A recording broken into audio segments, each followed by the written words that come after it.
Coming up this evening on NTD Business. Russia says it's reducing forces in 2 Ukrainian cities, including Kyiv. That's after peace talks prove promising. Senator Elizabeth Warren praising President Biden's new billionaire tax. You'll want to hear what she said about Elon Musk. Lockdowns could be costing China billions of dollars per week. That hasn't stopped Shanghai entering its 3rd day of lockdowns. That and much more coming up on NTD Business. Great to have you with us. Paul Graney here, live from New York City. Russia says it's cutting down on its military activity near Ukraine's capital, Kyiv, and another city in northern Ukraine. That's after 2 representatives from the 2 countries met in Turkey to negotiate, with hopes of eventually signing a peace deal. Russia's top negotiator said the latest talks were productive and that Russian President Vladimir Putin may even meet with the Ukrainian president if it coincides with the signing of a deal. Ukraine's proposal is to remain a neutral nation that will not try to get nuclear weapons. It's unclear what neutrality would look like exactly. Ukraine's top negotiator said Russia must completely withdraw from Ukraine. And it looks like the progress lifted global markets today. European stocks climbed to 5-week highs. The Stoxx 600 index on track for its first monthly gain this year. Asian markets also gained for the most part. Back in the States, Wall Street also up. The Dow and S&P nudging their 4th straight session of gains.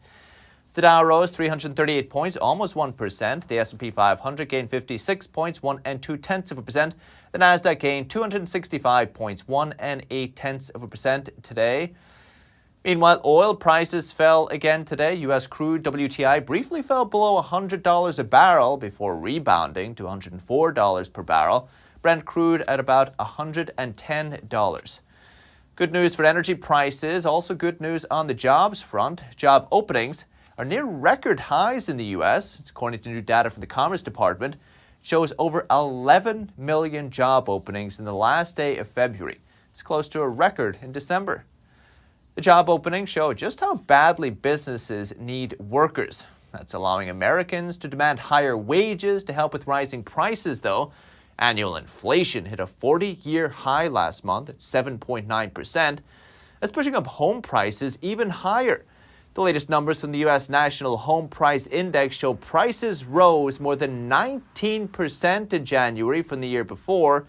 That's the 4th largest year-over-year jump in the 35 years since the index came out. So joining us to discuss housing is one half of the Real Estate Guys podcast duo, Russell Gray. Russ, great to see you. Thanks for having me.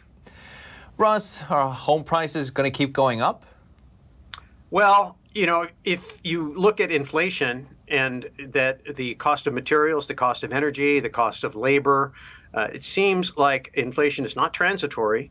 And so all of those components of cost, including taxes, they're all in the cost to build a new home.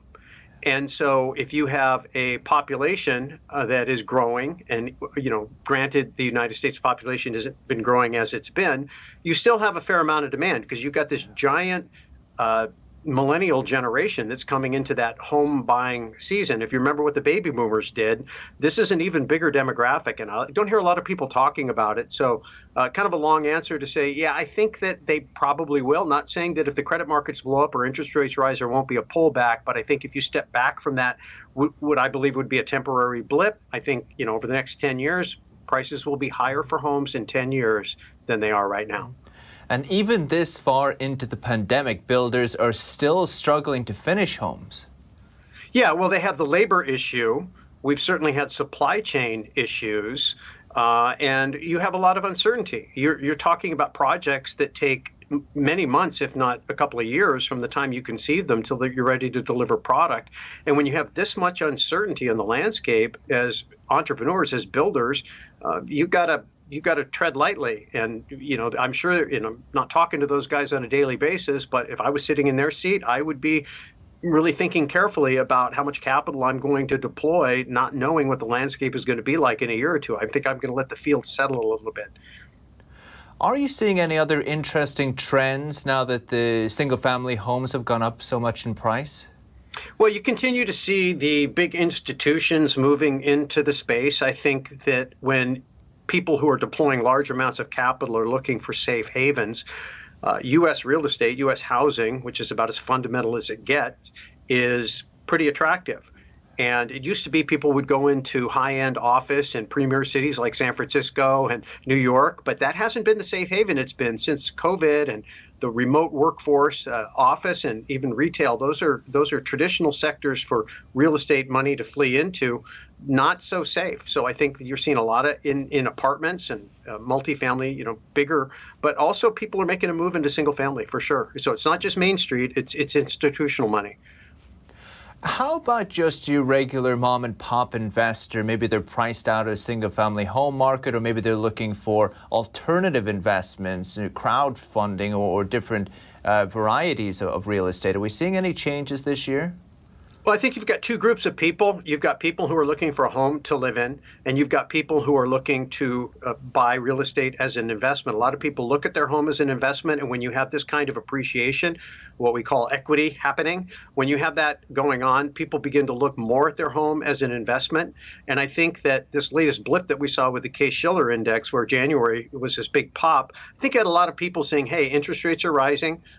Inflation is killing me. I've got to find a way to make more money. I need to own things that go up in value. I can combine all of that by rushing in and grabbing a 30-year loan while it's still affordable.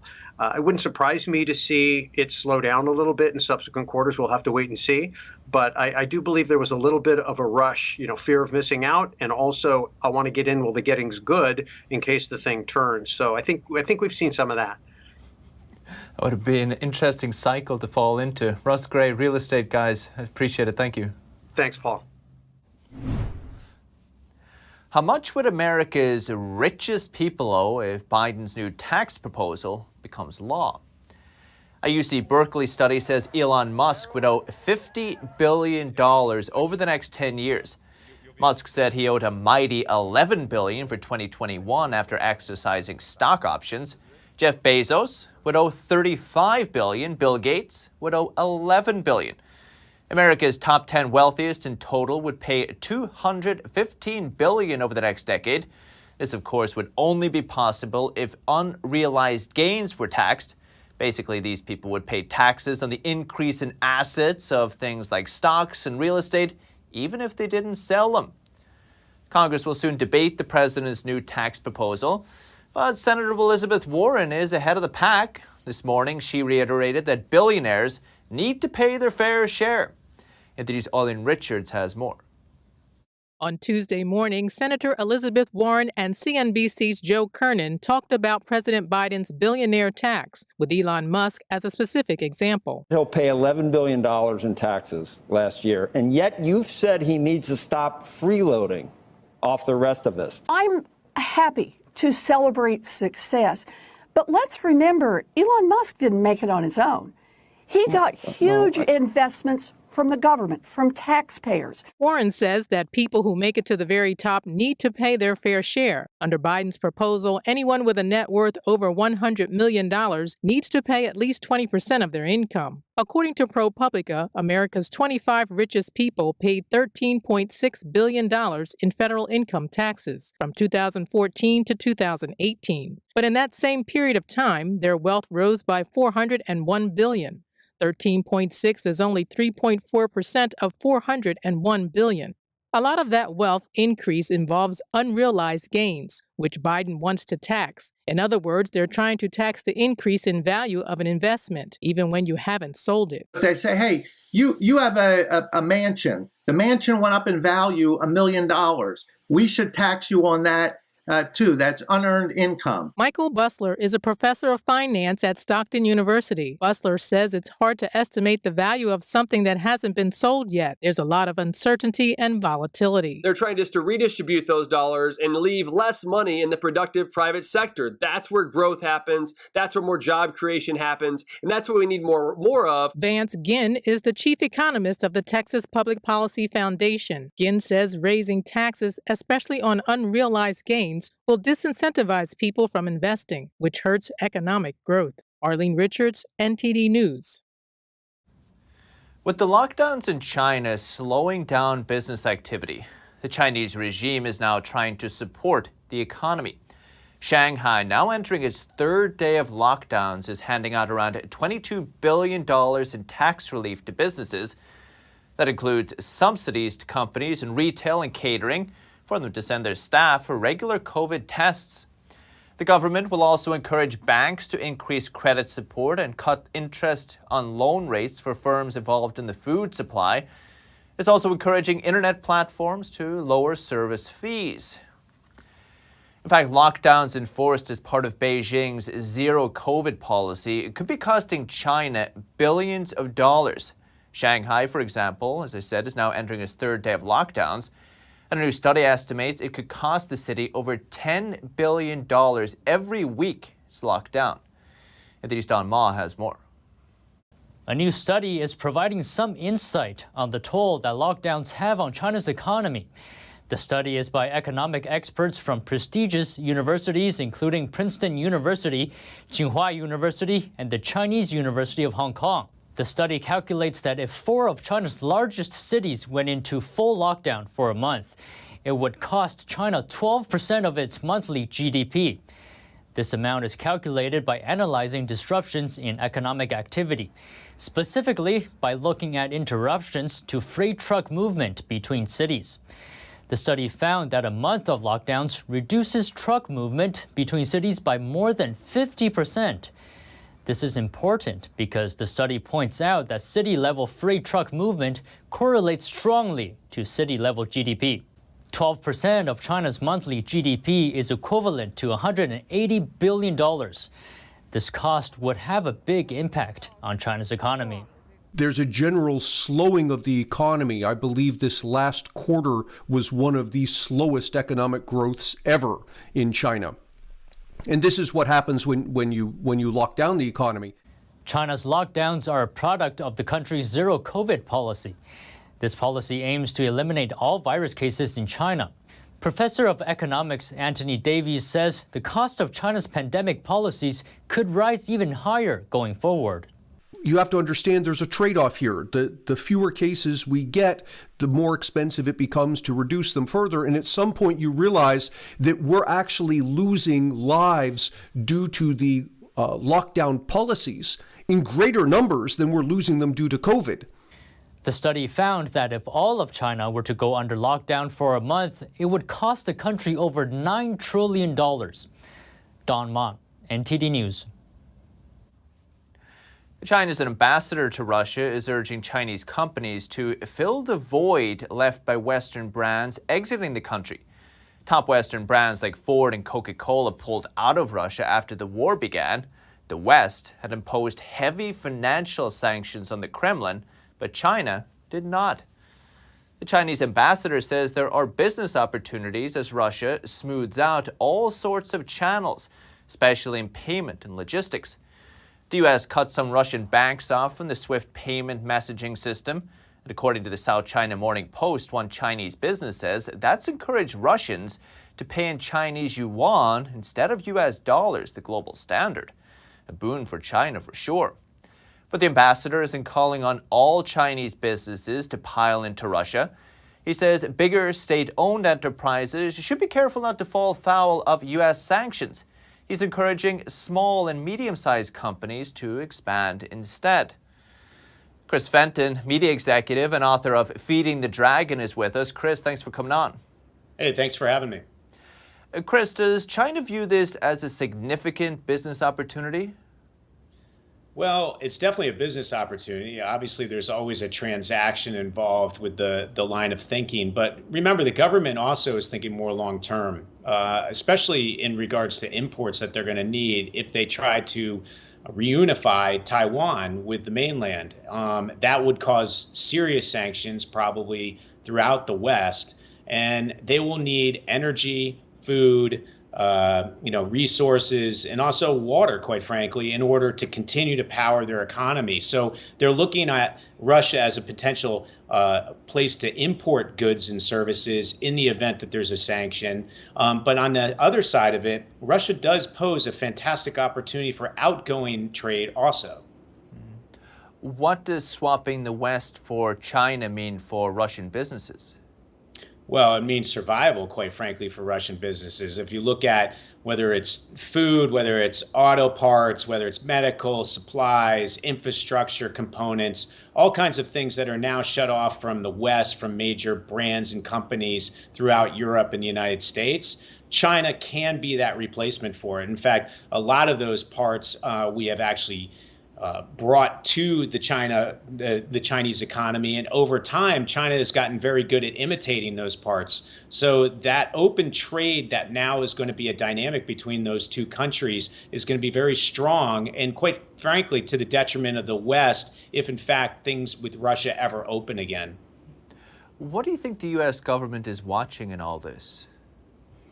Well, I think the U.S. government is watching what probably Xi Jinping and the Chinese Communist Party are watching, which is how does this case study of Ukraine-Russia dynamic play into the potential futuristic case study, which might not be too far in the future, of the reunification of Taiwan.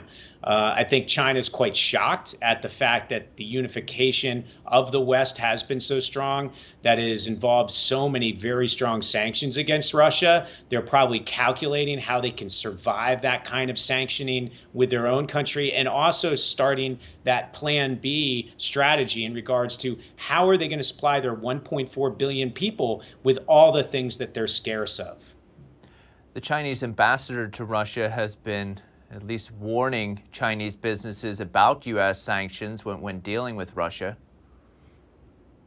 Yes, I mean, it's obviously something that they have to be very careful of in regards to really provoking the West, in regards to saying, hey, you're fully on Russia's side. They're really trying to keep one foot in two boats that are slowly separating. They're trying to look like, hey, we're not trying to get involved in this by taking full sides of the West or full sides of Russia. We want to be diplomatic and try to solve this problem. But at the same time, they're also really looking at Russia as an opportunity in all this. Do you see the United States coming down a little harder on China if they do, like you described, have their feet in two boats? Well, I think the United States and our allies are looking at China very closely to see if there are any things that are going on underneath the radar in terms of breaking some of those sanction rules and actually doing things that are undercutting what we're trying to get resolved in regards to the Russia-Ukraine conflict. Quite frankly, most of us probably believe there is a lot of that going on, but we haven't quite seen that smoking gun yet, and we're definitely looking for it. And if we do find it, you can guarantee there will be retaliation. It's difficult, though, for the U.S. and Western governments, considering how reliant they are on China for so many different things, though, right?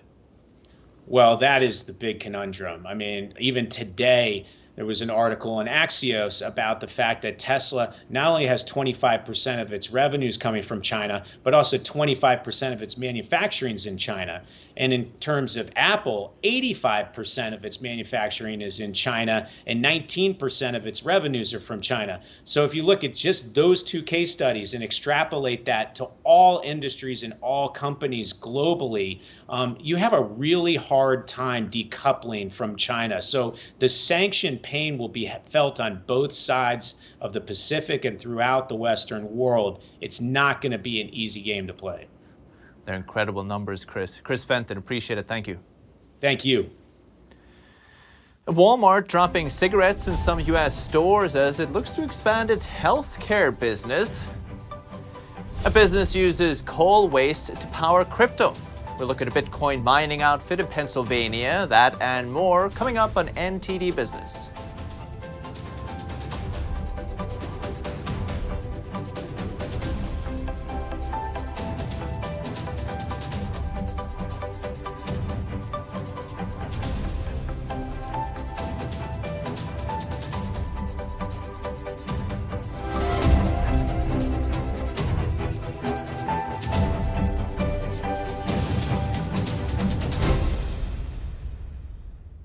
Hello, I'm Mike Lindell, CEO of MyPillow. Retailers, shopping channels, and now even banks have tried to cancel myself and MyPillow. Well, during these times, your support has meant everything to us. So my employees and I want to personally thank each and every one of you by passing the savings directly on to you. We're selling the best products ever for the best prices ever. For example, we have my standard size MyPillow, regularly $69.98, now only $19.98 with your promo code. Or you can get custom fit with my premium queen size MyPillows, regularly $79.98, now just $29.98. Or my king size, regular $89.98, now just $34.98. So go to mypillow.com now and use the promo code on your screen, or call the 1-800 number below to receive this exclusive offer. If you do it right now, I'm going to include a free gift with your purchase. Thank you and God bless. The 2022 NTD 8th International Chinese Vocal Competition will be held from September 29th to October 2nd at the Merkin Hall of Kaufman Music Center in New York City. The competition is honored to have specially invited vocalists with the world-renowned Shen Yun Performing Arts to serve on its panel of judges. The gold award is $10,000. For more information, please visit vocal.ntdtv.com. What do an aerospace engineer, cancer immunologist, and bat scientist all have in common? We all have cool jobs in STEM fields. Whether it's building robots or learning to code, girls everywhere are finding their passion for science, technology, engineering, and math through positive role models and mentors. So dare to dive in, get connected, and explore. You never know what your future may hold. Learn more about these and even more cool jobs at shecanstem.com.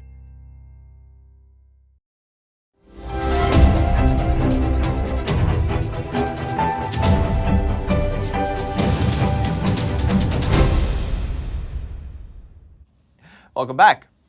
FedEx has a new leader. Raj Subramania has been named Chief Executive Officer of the U.S. package delivery company. He's filling the shoes of Fred Smith, who started the company in 1973. Smith says he feels a, quote, great sense of satisfaction that a leader of the caliber of Raj Subramania will take FedEx into a very successful future. Won't be easy, though. He'll transition from his current role as COO into his new position June 1st, just as the company faces mounting pressure from UPS and Amazon. And Walmart will stop selling cigarettes in some of its stores across the United States. It's not immediately clear which stores will no longer sell tobacco products, but the Wall Street Journal reports the company is set to pull cigarettes from shelves in stores in California, Florida, Arkansas, and New Mexico. Walmart is the world's largest retailer, earning international revenues of $120 billion in 2021. The decision to pull cigarettes comes as the retail giant looks to expand its healthcare business. According to the CDC, smoking cigarettes continues to be the leading cause of preventable disease, disability, and death in the United States. It accounts for more than 480,000 deaths every year. And as cryptocurrencies explode in popularity, so is the amount of electricity required to mine the digital tokens. Raising concerns about crypto's impact on the environment, but one company says it's found a way to power crypto and help the environment at the same time. NTD's Andrew Thomas has more. For one company, mining Bitcoin could actually be a way to reduce environmental waste. Stronghold Digital Mining burns waste from abandoned coal mines to generate the electricity that powers hundreds of supercomputers running around the clock. You know, we've made a lot of progress in the past couple of years, and so I'm really proud of what we built. And I think in a way, having the reclamation business and Bitcoin coupled, we're really taking what's a new world, blockchain, crypto, and using that to clean up what's an old problem. Bitcoin is issued through a process called mining, which requires computers. Powering those computers involves vast amounts of electricity. But Stronghold Digital Mining CEO Greg Beard believes Bitcoin mining can provide an environmental benefit. This particular site would stay here if it wasn't for Bitcoin. What Bitcoin's done is it's given us an artificial market for our power. These power plants cannot just turn on and turn off at will. You need to have a sustained operation. And in order to have a sustained operation, you need to have a consistent market that's viable. Beard says there are more than 800 abandoned coal mining sites in Pennsylvania that are overrun with coal ash, the byproduct left over from burning coal to produce electricity. The material itself, as it sets, not only leaches into the water and the groundwater and the water wells of these communities, it also can catch on fire and spontaneously combust. If you look off behind me, you can see the discoloration, the pink in there. That's where it's already burned. Stronghold Digital Mining collects coal ash from an old mine in Russellton, Pennsylvania, and burns it to generate the electricity to power the company's Bitcoin mining operation. Pennsylvania is sort of ground zero for where coal has been mined for more than 100 years. And before 1974, all of that coal waste wasn't required to be cleaned up. It was allowable to leave that waste product at the side of the mine mouth. Beard says his business has also created hundreds of new jobs in the region, as the company has made strategic investments in the power plant to improve efficiency and lower costs. Andrew Thomas, NTD News. Sony is fighting back against Microsoft's Game Pass subscription service. The Japanese firm says it plans a major revamp of its own PlayStation Plus. The service will launch in June and offer hundreds of games, including the latest Spider-Man title. Sony has been under pressure from Microsoft's fast-growing Game Pass, which accounts for 60% of game subs in North America and Europe, compared to just 7% for Sony. But Sony is countering with a premium PlayStation Plus sub for $120 a year, compared to the $180 for the equivalent from Microsoft. Online gaming is seen as the future of the industry, as it doesn't require users to install games on a console or a PC. And finally this evening, when South African businesses were under strict pandemic restrictions in 2020, a local tourism company saw an opportunity right in the middle of the famed Kruger National Park. NTD's Andrew Thomas has the details. Built over the Sabi River and on top of the suspended Salati Bridge is the Kruger Shalati Hotel. The train on the bridge offers guests the chance to enjoy wildlife from the comfort of their rooms. I've been many places over the world. I've never experienced anything like this anywhere. So you've got this luxury. You can do game watching from the luxury of your bedroom. You've seen a myriad of animals just sitting in my bed, while brushing my teeth, So nowhere in the world I think you can experience something like that. For guest Renette Mouton, the hotel is like nothing she's seen before. We've seen quite a few lodges and things, but this is different.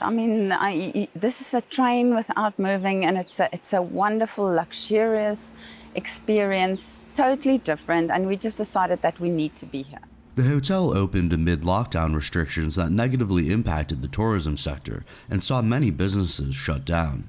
The old and restored train has 24 carriage rooms with plummeting views of nature, a dedicated wildlife viewing deck, and a swimming pool. Ever since we opened, we had lots of guests who will be extending or guests who will be returning. And that don't normally happen with lodges that have been around for a long time, but we've been having that in the first year that we opened. The Kruger Shalati has also been a lifesaver for locals in need of jobs, amid the country's record high unemployment rate of nearly 35%. Andrew Thomas, NTD News. And that's the latest from the NTD Business team and myself, Paul Graney. Can still catch NTD Evening News with Stephanie Cox. That's at 6:30 p.m. Eastern. You can also follow me on Twitter, too, if you're there. For NTD Business, it's all for today. Thank you for watching. We'll see you tomorrow.